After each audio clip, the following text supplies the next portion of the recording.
El apóstol Pablo, escribiéndole a Timoteo en la primera carta, en el capítulo 2, le decía: ante todo, exhorto a que se hagan rogativas, oraciones, peticiones y acciones de gracias por todos los hombres, por los reyes y por todos los que ocupan altos puestos, para que vivamos con tranquilidad y reposo y en toda piedad y honestidad, porque esto es bueno y agradable delante de Dios nuestro Salvador, el cual quiere que todos los hombres sean salvos y lleguen a conocer la verdad. El apóstol Pablo escribía este mandato a Timoteo, ¿no? su discípulo amado, pero obviamente también es una palabra para nosotros. Y a partir de esta palabra tenemos que recordar algunas cosas que las vamos a repasar aquí antes de tomarnos el resto de la noche para orar, ¿no? En primer lugar, tenemos que saber que todo verdadero cambio que queremos ejecutar en la tierra comienza desde la oración, ¿sí? Nada cambia si primero no se ora.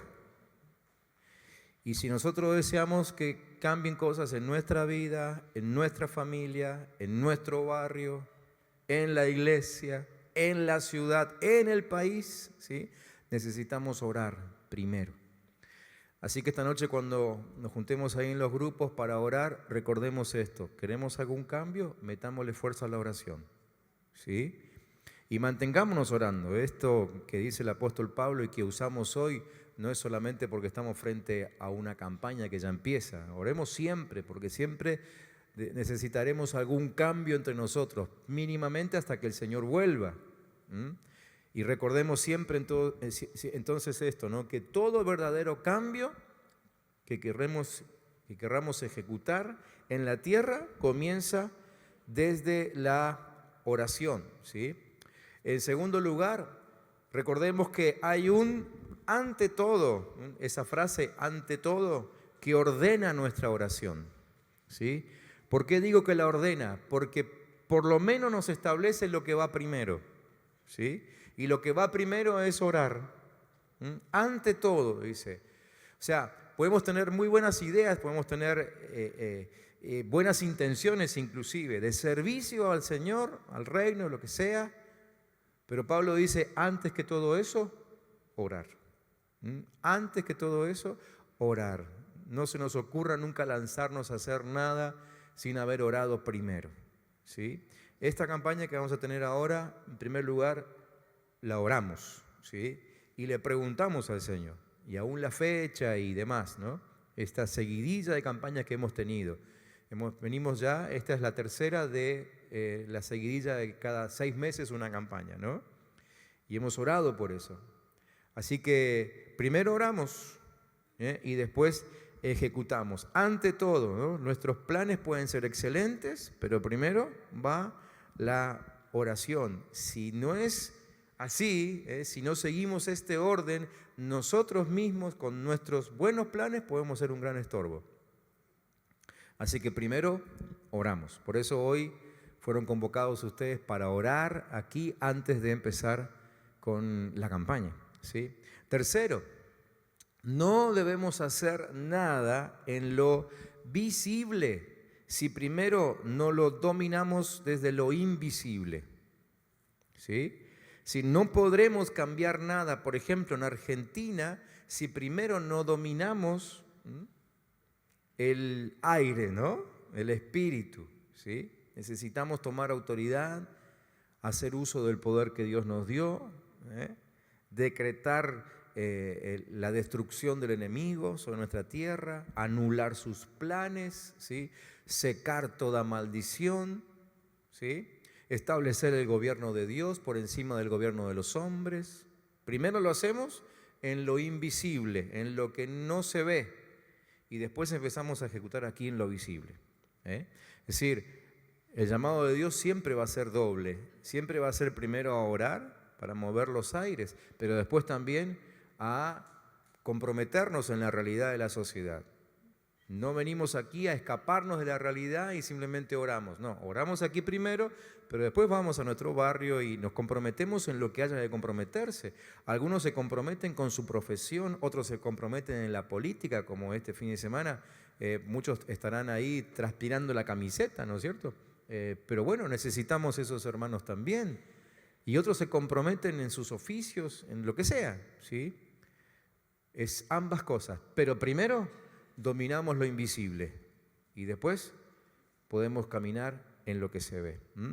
En lo invisible es donde hallamos todo lo necesario, sobre todo el poder, ¿no? Para poder gobernar lo visible. Por eso dice Efesios capítulo 1, 3, bendito sea el Dios y Padre nuestro Señor Jesucristo, que nos bendijo con toda bendición espiritual en los lugares celestiales en Cristo. Así que primero tenemos que llegar ahí, a los lugares celestiales, ¿sí? Acceder al trono por la gracia de Jesucristo y hacer uso, hacer posesión ahí de las armas que Dios nos dio, a cada uno, porque no todos usamos las mismas armas. Se dieron cuenta que somos diferentes, ¿no? Y necesitamos el don del otro. Entonces cada uno accede a lo invisible, consigue su arma según el don que Dios le dio y después se ejecuta aquí en la tierra. Así que eso vamos a hacer esta noche. Nuestras acciones en lo visible son producto de lo que Cristo recuperó en lo invisible. No vimos cuando Cristo se estaba peleando con el diablo por nosotros allí en el infierno. Pero eso que no vimos es evidente que sucedió, porque hoy se nota la autoridad de Jesús sobre todo. Amén. Entonces, primero, vencemos en lo invisible. Y cuarto, el ante todo, ¿se me fue una? Me faltó una. Bueno, quedamos ahí. Lo pueden anotar ustedes. El ante todo activa el poder del pacto. ¿Sí? Esa frase, ante todo, que Pablo le transmitía a Timoteo, activa el poder del pacto. ¿Sí? Cuando Israel, ¿se acuerdan? Cuando Israel en medio de su esclavitud se acordó de orar y puso la oración ante todo, ¿sí? Ese clamor, Éxodo capítulo 2, habla acerca del pueblo clamando a Dios antes de que de que Dios convoque a Moisés, ¿sí? Ese clamor fue el ante todo de Israel. Cuando pusieron el ante todo, ¿dónde va? O sea, primero, Dios se acordó del pacto. Eso no quiere decir que Dios tiene mala memoria. Él es el alfa y el omega, el principio y el fin. O sea, Él tiene memoria y se acuerda de absolutamente todo. Absolutamente todo. Pero sucede que cuando nosotros ponemos el clamor ante todo, Dios dice, ahora sí, están caminando ordenadamente. Y es cuando Dios contesta, ¿sí? Es cuando Dios descendió a liberar al pueblo de Israel. Dios respondió al clamor activando el pacto que tenía con Israel, ¿sí? El clamor en realidad fue la señal de que el pueblo se acordó que tenía un pacto.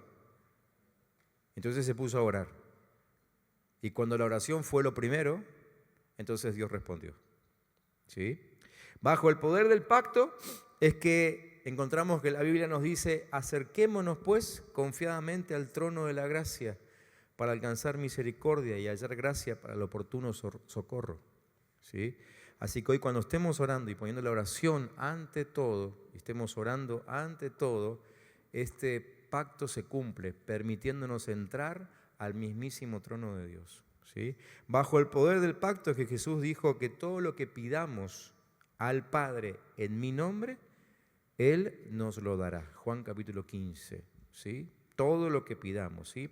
Y esa palabra pedir allí significa que la autoridad de Cristo la podemos usar para exigir a las fuerzas de las tinieblas que retrocedan, para exigir a la enfermedad que sea destruida, para exigir aún a las circunstancias que cambien y a las respuestas que Dios ya soltó que lleguen, ¿sí?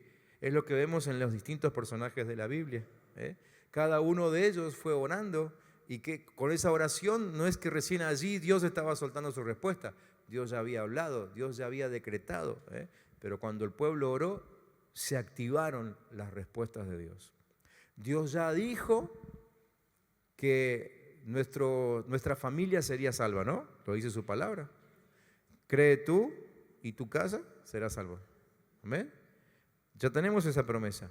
¿Cuándo se activa la promesa? Cuando empecemos a clamar y decir, Señor, ahora que se active esa promesa, que mi familia sea salva, y nos volvemos contra toda fuerza de las tinieblas que lo está impidiendo, ¿sí? Pero oramos ante todo. Oramos ante todo. Y termino con este pasaje del segundo libro de Reyes, que creo que es una palabra específica para hoy, para esta noche, específicamente para hoy, para lo que vamos a hacer ahora, y sobre esta palabra vamos a orar. Segundo de Reyes, capítulo 3, versículo 16 hasta el 18.